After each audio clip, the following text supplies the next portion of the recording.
Okay, damn it to fucking hell.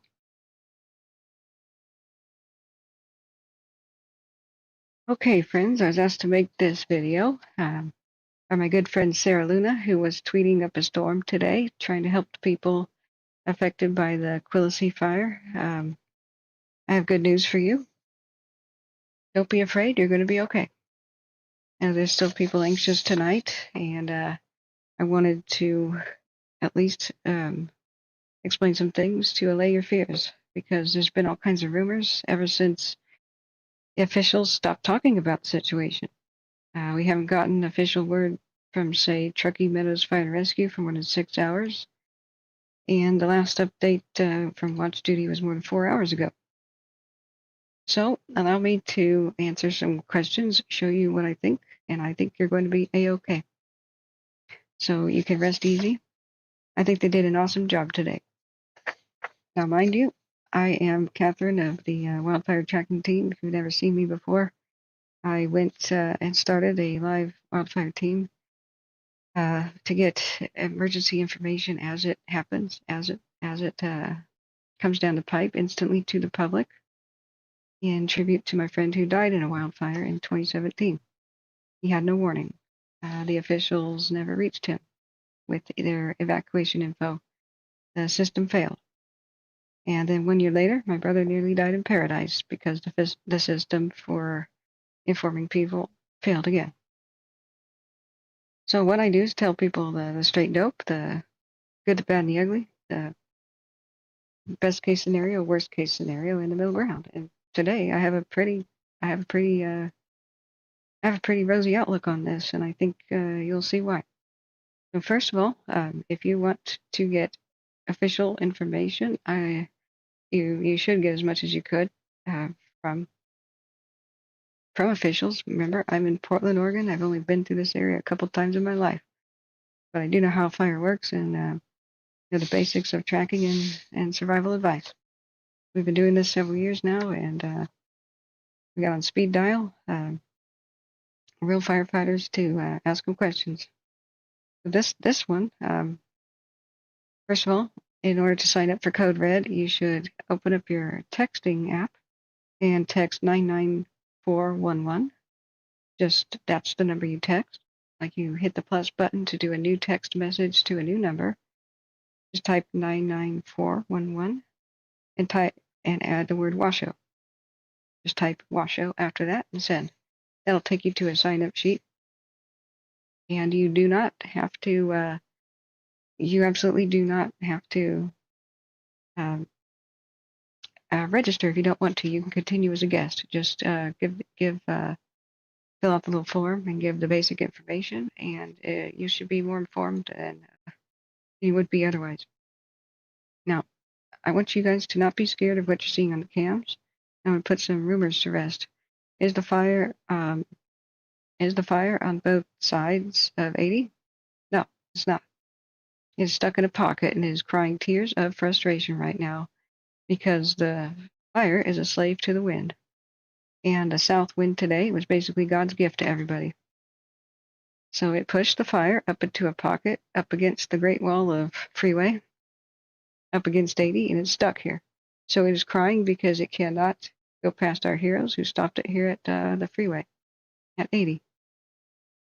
And we can see on the cams that it's holding. And some people may have expressed frustration, not knowing, do I need to evacuate or don't I? I agree 100% with their map here that this is all that needed to happen. This is precautionary. There will be embers that drift over here across the freeway, trying to make spot fires throughout the night, maybe a little bit into tomorrow. So they need everybody out so that they can just chase down these little bitty spots and put them out and not worry about, people's safety in a way. They can't fight fire in somebody's yard if somebody's in a house nearby. They have to get everybody out of the neighborhood before they could fight the fire. So that's precautionary. I agree with it. And I don't feel like anybody else is in immediate danger whatsoever. Some people are asking, like, should this casino be evacuated? Boomtown? No way. That is a great shelter-in-place option. Add that in the Cabela's because pavement does not burn. Remember, you don't have to run away from a fire by car. You could just sit in a place that doesn't burn, like a big box store parking lot. I do approve wholeheartedly of this being the place to take the livestock and anybody else who may need somewhere to go. So I believe that's perfect. Now this fire is crying double tears of frustration because it ran up against the freeway and got stuck. And so the only other playground it had to possibly go to is up the hill behind it. But like I said, it's crying because the wind pushed it to the north and it made it much more difficult for the fire to climb up to the hill. And it's extra morose, it's really frustrated because there's pre-made fire access roads right here.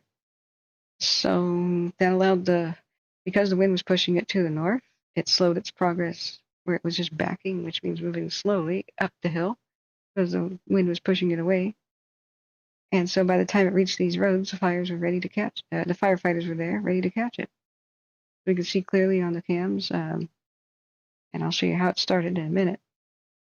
We could see clearly on the cams that since here, let me give you an idea of which direction we're looking. We're looking to the southwest here on the bird eye cam, past bird eye. So now you can see that this is where the I-80 curves, right? It's stuck there against I-80, and up here on the hill, it doesn't move either. It can't go up further up the hill. So let's do a 12-hour time lapse. It's kind of a scary image. I am sorry if the fire hurt any livestock or hurt anybody. I wasn't here to monitor it today because this is my one day off. I sit here and monitor fires pretty much almost every waking hour, doing a live wildfire tracking stream, and I've only had 3 days off since June 6th. Almost every single waking hour, I've been trying to get the word out to the public. That's what we do here on the stream. Our goal is to be the hero helpers. They're really busy, during a crisis. They can't inform everybody, and our best job that we can do to help them is to inform the public of evacuation info so they can start picking up and leaving before they ever get a knock on the door or have to be told by the officials.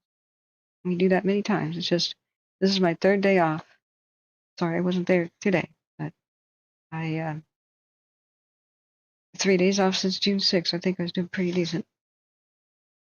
So the fire did not cross, as far as I can see in the cams, 80, except for maybe once. Maybe like one time it spotted over, but our heroes caught it if so. Maybe up in that direction by, isn't that Gold Country Casino over there? But basically in the other cams, it doesn't look like it ever did. The freeways are like the world's best pre-made fire lines. It's like the fire ran into the Great Wall of Freeway, like I said. And even before fire crews got there, the fire kind of burned itself out, burned the grass off next to the freeway, and it kind of made its own fire line, like it hurt itself. I'll show you what I mean. Like we can clearly see the fire begin here from a vehicle fire. Now this is looking south, and you can see the vehicle catch fire, and it quickly went into the brush and grass. This didn't need to happen. This probably could have been prevented if ahead of time there had been a control burn here. And it would have just reached black ash and not done anything.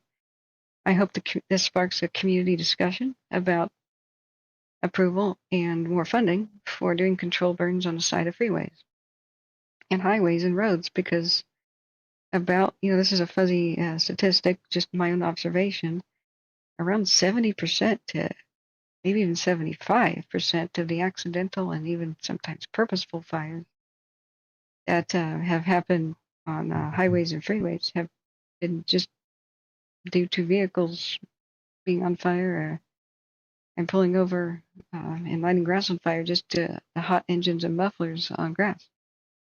So if there's nothing to burn, then that can't happen. It's much less likely to happen. I mean, a fully involved vehicle can throw sparks kind of a distance, but in embers, but this oftentimes could be prevented. So I'm not trying to crucify anybody here, just community discussion has to occur. I know that this is not news to firefighters. They would want to push for this. It just comes down to what is the budget for the Department of Transportation or whoever, right? So unfortunately, there is receptive dry fuel right next to, and on a windy day, next to a freeway, and a vehicle's on fire. But like I said, fast-moving grass fire kind of kills itself by running up against the freeway. And now it peters out there. And now, if the fire were to come back there in the wind, there's nothing to burn. So it made its own fire line for the firefighters. They didn't have to do it.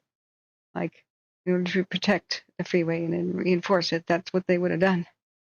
And you can see that, the nature of fast-moving short grass fires here, the trees are totally fine. Grass burns so fast, it doesn't have the power to break through the bark of the trees. That's basically fireproofing on the trees. So they're fine. Where there's thicker shrubs and stuff, it's a different story. If shrubs and bushes and brush are underneath the trees, then they can light the trees on fire because the flames can reach up and burn longer. So unfortunately, that's what you see in some portions. So this is a pretty crazy image, and then the camera goes dead at approximately, 8:11 p.m. or so, as dusk falls. So that's pretty nuts. So if we look at this one, the other, this is looking to the southwest, the Verdi.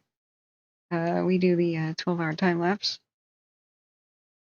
It looks pretty crazy. I guess a horse show or some livestock event was interrupted, and they tried to get the livestock out. It was chaotic. That sounds nuts. But man, our firefighters really got it and caught it here. Yeah, they stopped it. It did not go past 80 here. And uphill, where the fire would have gone as a second choice, like, darn, I was thwarted over here. He tries to go uphill, and it looks like fire access roads here. Forest Service Road 449 and 462, if that's what they're called. Looks like that's where the firefighters caught it.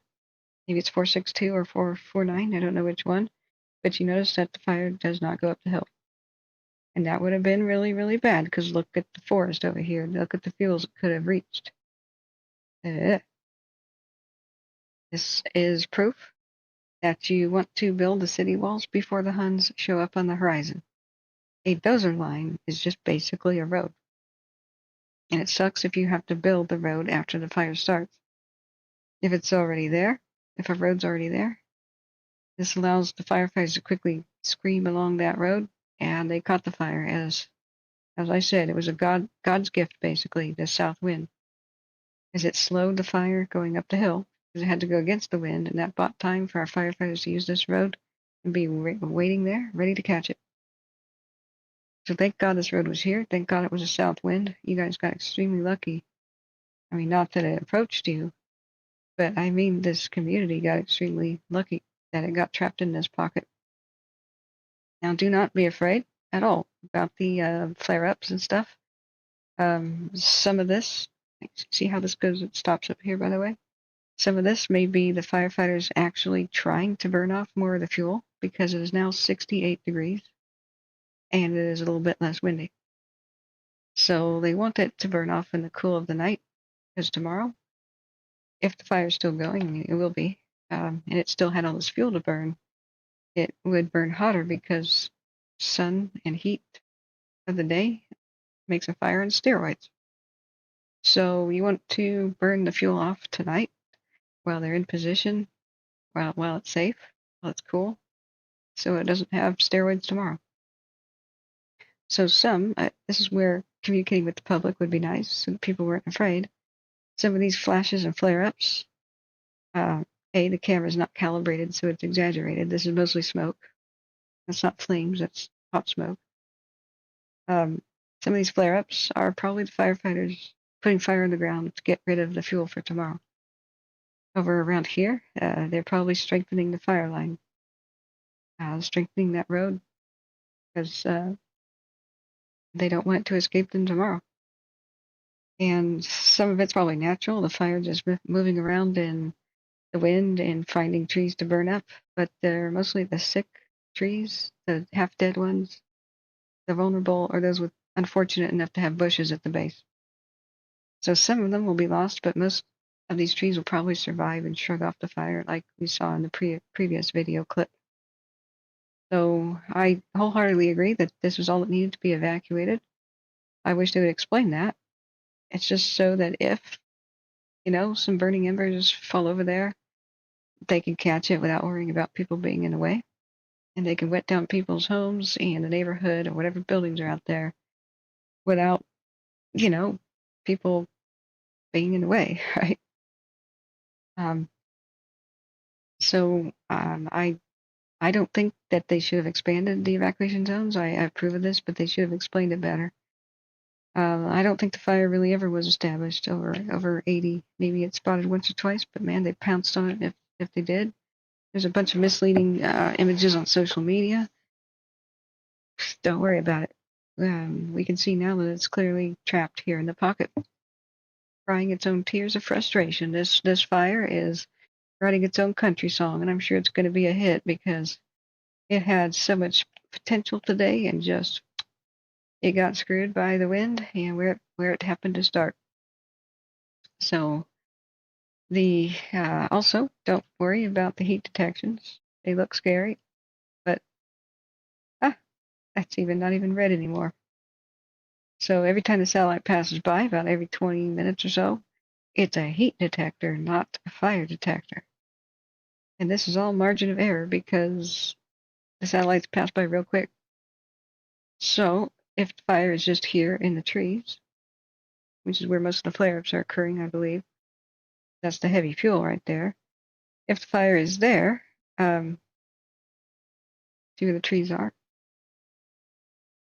then the entire square is going to light up, like all across the neighborhood, even if it's just right here. We know that there's more down here, but this just goes to show. Somebody might be like, but what about this up here? Did it go? Did it go north up the hill past Verdi? Is it spotting up there? No, that's hot drifting smoke because that's a south wind. Remember, it's a heat detector, and this is Verdi right here. The heat detector, not a fire detector. It'd be nice if we knew where fires were from satellite, from space. Firefighting would be very easy, but from one moment to the next, firefighters don't know where a fire is. They just have to visually look and see. And in daytime during the smoke, it's really hard. But at nighttime with the cameras, it's relatively easy because you can see through the smoke, you can see the heat. Remember, fire, heat, and light are all the same. We are not pit vipers. We cannot see heat, right? So even though there is heat in the smoke, we don't see that with the naked eye, and neither does a regular camera. Flip it into night vision mode with infrared, all of a sudden you can see the heat in the smoke. And this is a more accurate view of when it's in focus, calibrated pretty well. You see the hot smoke, but the actual flames are just these little things on the ground. And unfortunately, though, the camera gets wrecked and goes out of focus, zooms in too much, and now we can't really see anything clearly.